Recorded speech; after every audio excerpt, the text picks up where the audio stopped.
Welcome to the post-draft, post-free agency, first real power rankings episode for the 2024 NFL season. I'm your football host and curse master, Brandon Perna. And yes, today I'm going to spin this broken-ass wheel. Oh, I gotta fix the numbers, don't I? Shoot. I'm gonna fix this broken-ass wheel. I'm gonna spin it to see who gets a season-long curse. Hopefully the Chiefs. But I'll spin it at the end of the episode like we always do, so stick around to see whose entire season is fucked. But first, let's begin with the worst teams in the power bottom three. Number 3, the Titans. I don't think firing Mike Vrabel makes you a better football team. And while I'll be rooting for new head coach Brian Callahan, Tennessee is changing their coaching staff a year after drafting Will Levis. I'm not sure Levis played long enough to qualify for a sophomore slump, but this is the type of change that's always tough on a rookie QB and stunts their growth, historically speaking. Also, Brian Callahan is the same age as me, and I just feel like even at this point in my life, I'm still nowhere close to being confident enough to lead other men every week. I'm not even qualified to be a leading man in my own show. I'm constantly thinking about replacing me. Now, I do like the draft pick of J.C. Latham to protect Will Levis. I love the talent T'Vondre Sweat possesses on the D-line. He will join an already dominant group featuring Jeffrey Simmons and Harold Landry on the edge, but he fell in the draft because of an arrest for DWI. Considering former Titans OC Todd Downing was arrested for a DUI just a year and a half ago. Wait, maybe this is a really good fit.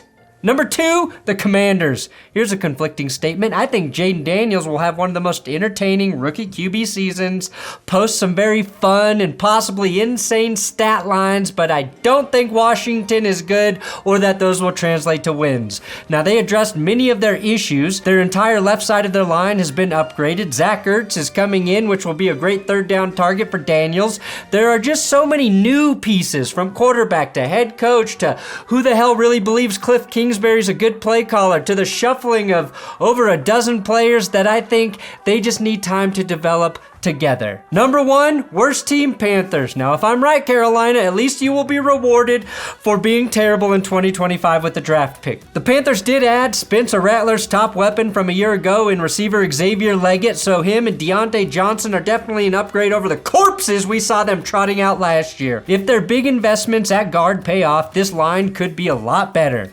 But none of that shit matters if Bryce Young doesn't take a massive leap forward, which will be hard to do with his tiny 5'10" legs. Thanks to Bear Mattress for sponsoring the show today and sending me 2 new twin mattresses for Carmi's new bed.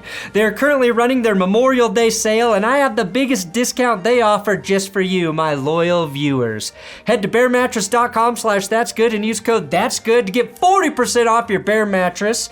I'm sure most of you know I got my Bear Mattress last summer, and it's been amazing, especially as it warms up here because I sleep hot. And the Elite Hybrid mattress I have uses cooling technology, and a 5-zone support coil system to pull heat away from my body. Now it was time to get our 3.5-year-old a new twin-size bed. Unfortunately, she still wakes up a lot and one of us ends up on her floor. Mostly my wife, Jess. Okay, always Jess. So, we got a trundle bed and 2 twin Bear mattresses so that Jess has a real spot to sleep when Carmi has a nightmare. And my nightmare is the day that Carmi really learns what her dad does for a living. Now, I mentioned all this in the last Bear ad, but that mattress for Jess has been a game changer. Bears dropped off right at your door, inflates to perfection and ease. So go to bearmattress.com/thatsgood to get 40% off plus $400 in sleep accessories for the Memorial Day sale. That's the biggest discount available. Take the easy online quiz to determine which bed is a best fit for your sleeping habits and body type, and rest assured, knowing there's a 120-night sleep trial to test your mattress along with a lifetime guarantee. That seems crazy considering my football team can't even get a 2-year guarantee for our QBs. But that all just changed, right guys? Right? Shout out to Renee Bugner for creating this spreadsheet for the draft grades handed out by all of the places. It takes all the grades and then gives the grades based on all the grades. It's the grade of the grades given to the grades for the grades. 13, Falcons. Even after this team zigged and didn't use their top 10 pick on a best player available at a position that can immediately help the team, and also failed to trade back up to get that impact player they missed out on, I still think they've got an elite offensive roster for Big Kirko.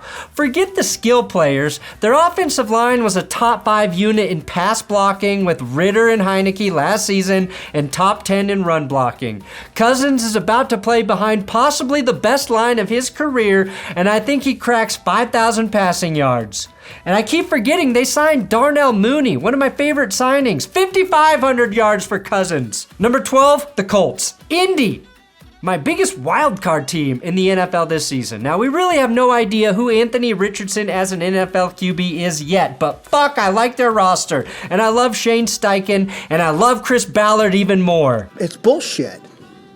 I'm sorry. I apologize for the language. I don't, but I do. Steichen's track record with quarterbacks is just getting ridiculous. After he left Jalen Hurts, we watched Jalen's interceptions more than double from 6 to 15. Justin Herbert's been pretty consistent, but his passer rating has gone down every year without Shane. And of course, Minshew was one throw away from getting the Colts into the postseason. A throw Shane Steichen hated, which is why Gardner is in Vegas, a place that has no natural gardens. Now, because of the QB run, Indy had the luxury of drafting the first defensive player, right? UCLA edge rusher, Laiatu Latu. Hopefully, he works out better for them than Kwity Paye, ultimately giving the Colts the option to Kwity paying him. Rookie receiver from Texas, Adonai Mitchell, who I think is a perfect fit for that offense, gives a boost to a quietly developing receiving group. They also added a Penix, Trent Penix, after the draft. Now, Joe Flacco is there due to the Browns' stupidity. The only thing slowing this team down or stopping them is if Anthony Richardson is not good. And I think he's going to be good. But shoulder surgery for a quarterback is always concerning, especially for one that already needed to fine-tune his mechanics and suffered that injury so quickly in the league. 11, the Eagles. I guess. Somebody has to win the NFC East, right? They did it again, though. It feels like the Eagles won the draft. On our handy spreadsheet here, Philly got all A's and 2 B's. More A grades than anyone. They got the best corner in the draft, or best corner 1B in Quinion Mitchell. Another guy who can start at corner right away is Cooper DeJean, or flex around to whatever spot they want him to go to, which Fangio will find. And an under-the-radar defensive end in Jalix Hunt. Their first 3 picks, all defense, to aid their giant glaring weakness, which was sucking a chode on defense. Philly finished with the 3rd worst scoring defense in the league last year, trailing only Washington and Arizona. They also gave up the 2nd most passing yards per game. Assuming what I just said is true about DeJean and Mitchell, those 2 rookies could make the biggest impact for their teams this year that aren't quarterbacks, just by simply not being terrible. And remember, Vic Fangio consulted for the Eagles in 2022 when their defense nearly set the single-season sack record. That was also with coordinator Jonathan Gannon. So going from Fangio and Gannon to Sean Desai and Matt Patricia, affectionately known here as Pencil Dick, back to Vic Fangio is like going from living with your parents to living in a crack house to then living with your grandpa. He's tough, but it's a lot better than turning tricks just to get your fix, kids. Number 10, I've got the Chargers. The team that wins every offseason only to predictably falter and underperform every single year might have gotten it right this time. The Chargers will be praised for landing Big Jim Harbaugh. He's the right man for the job, I believe, but after LA watched 3 key offensive players leave and smartly beefed up the offensive line with the 5th pick in the draft, nobody is glazing them with hype, which is why I think they will slowly work their way into being a legit threat in the AFC come December. If all goes according to plan, this team is going to win some boring-ass football games, which is exactly what Jim Harbaugh wants. Now, if they get a boost from Quentin Johnston in year 2, a big if, this is probably a playoff team. Number 9, the Dolphins. Now, I talked a lot about how much I like the Dolphins draft in this video, so check that out. They just signed Odell Beckham Jr. this week, a move I actually like for Odell and the Dolphins. And you know how overrated I think OBJ is. But he's a perfect wide receiver 3 option. And if I'm being brutally honest, I think Tua will do a better job utilizing OBJ than Lamar Jackson did. That said, go ask Hard Rock Bet to delete this immediately because this is the worst who's stopping this team post I've ever seen. Miami to me is the team that will be the most improved just by getting guys back from IR last year. They definitely got killed by injuries at edge, so I really liked that they addressed that group and got younger with... I'm not going to do it again, Chop Robinson. They also kept adding speed, making a strength even stronger with Tennessee running back Jalen Wright.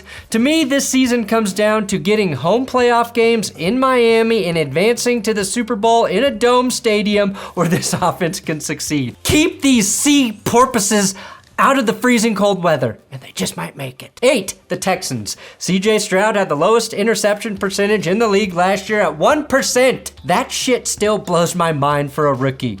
Now, he's probably going to be the first quarterback who throws more interceptions his second season and still leads the league in interception percentage. Stroud will win MVP this year. That's your floor, Houston. Congrats. Now, they drafted corner Kamari Lassiter out of Georgia, and he's projected as their nickel ahead of Desmond King, who I also think was really good last year. It's their other corner spot that concerns me, or as I call it, the bust spot, because currently it's former number 3 overall pick Jeff Okudah ahead of the 9th overall pick from the 2020 draft in CJ Henderson.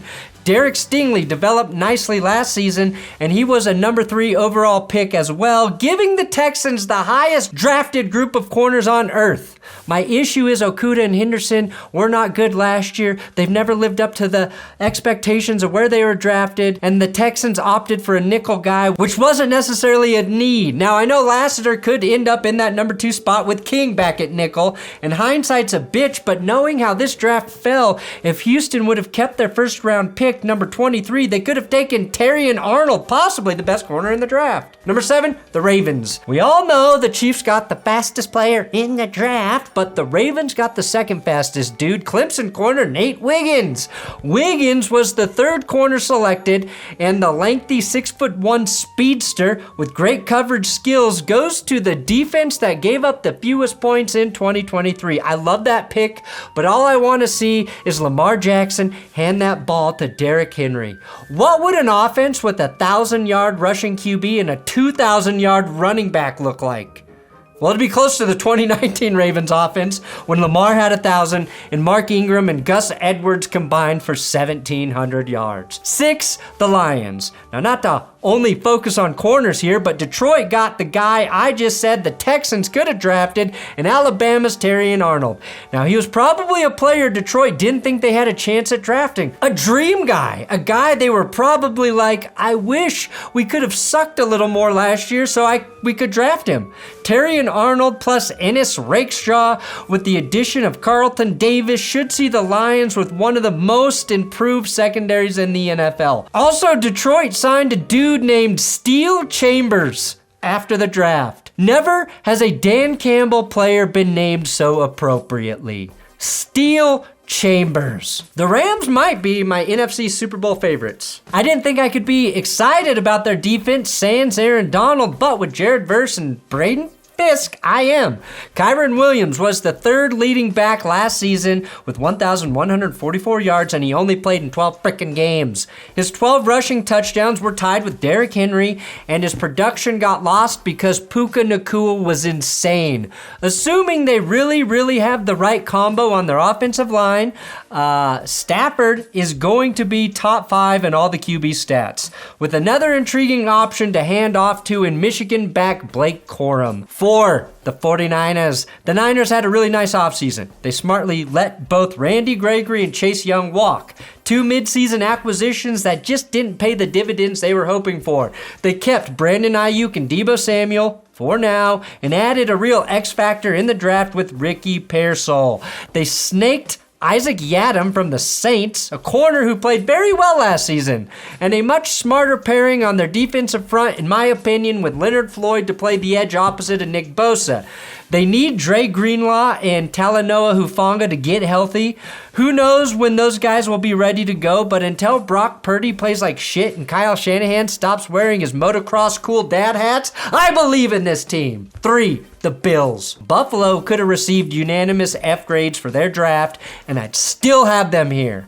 We give the Chiefs the same benefit of the doubt because of Patrick Mahomes. And Jesus to hell, Josh Allen means the same thing to his team. He doesn't have the Super Bowl wins or even appearances, but he shows up in the playoffs. Now, Buffalo drafted Georgia center Cedric Van Pran Granger, a guy who might start day one and fill a big question mark after Mitch Morse left. Van Pran is seen as a steal for the Bills in this draft by people who actually watch the offensive line. At this point, the Bills are number 1 for drafting Keon Coleman, who called golfing, and what he does is controlled chaos. You know, you frustrated, but you can't get mad. Pull a muscle in your back trying to hit the ball. Controlled chaos? Josh Allen is a controlled chaos quarterback. This might be the greatest pairing since the French and the guillotine. That's right, let's chop some fucking heads off, Buffalo. Let's chop them off. Oui, it's time for a revolution in Buffalo. French. Coleman will be better than Gabe Davis, okay? And Dan Mitchell reminded everyone that their room of ball catchers has a bunch of speed. Curtis Samuel had 64 and 62 receptions the last 2 years in Washington. Pretty consistent with chaos around him and Wentz, Heineke, and Howell tossing him the ball. I think Khalil Shakir is taking a Diggs-sized leap in production. Think of Brandon Ayuk. He didn't pop until year 3. Diggs himself, year 4. CeeDee Lamb, year 3. Shakir is going to get more targets. Not the amount Diggs got, but that's good because Josh won't be trying to force the ball and feeding it to the wrong team. Off with their heads, Buffalo. Number 2, the Packers. Now this is annoying. When I really thought about it, the NFC has 4 teams I think can get to the Super Bowl. I mentioned the Rams, but also Detroit, San Francisco, the Pack. The 49ers, though, have to deal with the inevitable Super Bowl hangover. And while Kyle Shanahan is getting very used to terrible Super Bowl hangovers, we have to wait and see with Brock Purdy. The Lions might have the most well-rounded team, but to me, Detroit is like an addict in recovery.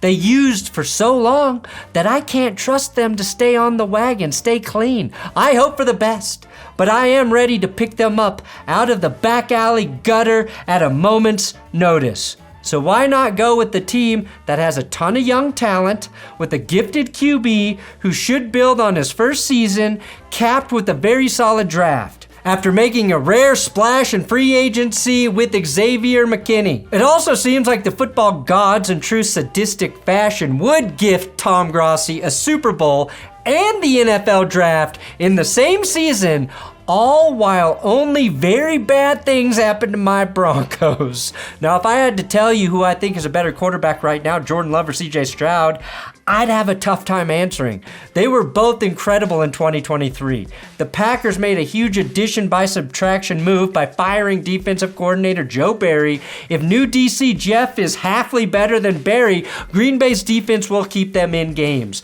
This team destroyed the Cowboys in the postseason with one of the youngest rosters in the league. Now they have experience, but they're going to need 3 rookies to follow that path to make me look smart. Safety Javon Bullard, linebacker Edrin Cooper, and projected starting left tackle Jordan Morgan. Those guys need to be rock solid from day one. Running back Marshawn Lloyd will have a lot less pressure with Josh Jacobs in front of him, but I bet through the second half of the season, he's a difference maker we're talking about. And number 1, the Chiefs. I considered moving them to number 2 based on the idea that Rashee Rice may be suspended for half a season per what James Palmer said on Steve Smith's podcast. And Rashee Rice has got his legal stuff going on. How do you see... He's going to be suspended. Let's just put it out there. Yeah, I was going to leave it at that, but yes. Half the season at least. That just seems like a great opportunity for new receiver Hollywood Brown and rookie Xavier Worthy to build revolting chemistry with Patrick Mahomes.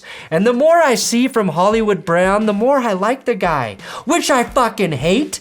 Be more like your asshole cousin, Hollywood. Jesus. And Travis Kelce, probably going to be on a tear since he won't be dealing with a leg injury this season.